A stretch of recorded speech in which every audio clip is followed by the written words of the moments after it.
And we turn to Israel. The news that the bodies of 6 hostages have been found apparently murdered by Hamas from a tunnel underneath Rafah in Gaza has sent Israel into collective shock. Alistair Bunkall is Sky's Middle East correspondent who wrote those words that I've just read out. He joins us live from Tel Aviv now. Alistair, thank you very much indeed for joining us. Are you at the demonstration? I can see it out of the corner of my eye. Is that Hostage Square in Tel Aviv, where we see 300,000 Israelis protesting against Benjamin Netanyahu's handling of the hostage crisis in particular? Is that where they all are, and where are you?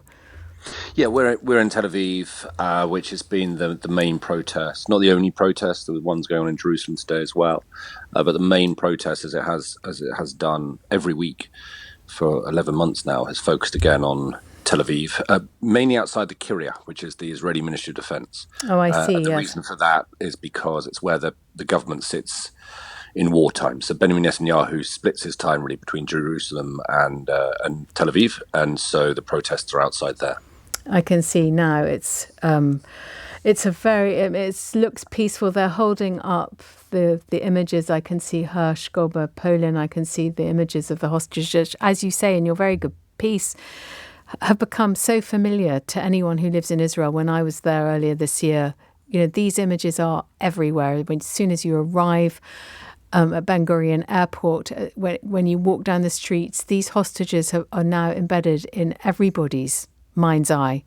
And now we know that 6 of them were apparently killed when the Hamas realised that the IDF were on their way in some sort of rescue mission. Can I just read out this couple of sentences from your piece, that these protesters are not now protesting against... hold on, I'm just trying to find it because it was so powerful.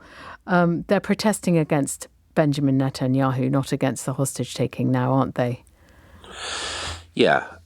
Look, just going back to the point you made, I don't think that many people, unless you spent time here, can quite understand. Honestly don't mean it in a patronising way. I just don't think you can understand quite what the hostages mean to Israeli society. Their faces are literally everywhere. Yeah. I wrote in the piece where I live in Jerusalem, Free Hirsch. This phrase is everywhere, graffitied on walls, on posters, on banners. People know all of their story. When I was writing it, I almost wanted to use the word celebrity, but it just felt wrong. But everybody knows who they are. They know what their lives were before they were taken hostage.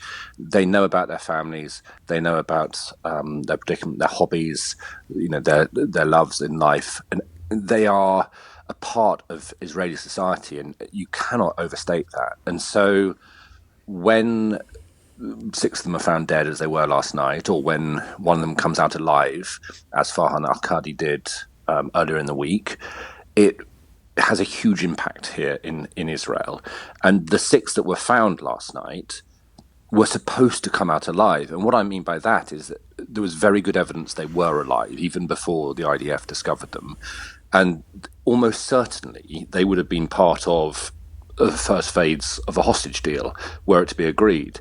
And so there was expectation that at some point they would walk out of Gaza and be reunited with their families. And so the news that has not happened and that they've been killed, almost certainly murdered by Hamas, is devastating for Israel. And it's not that people want to absolve Hamas of any blame here. They absolutely don't.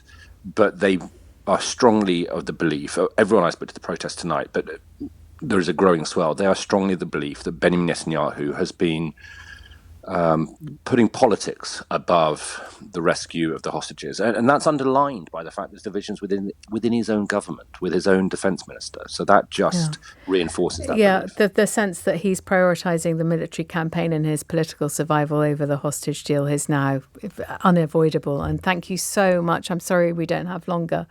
That's Alistair Bunkall, who's Sky News' Middle East correspondent, joining us from those protests in Tel Aviv.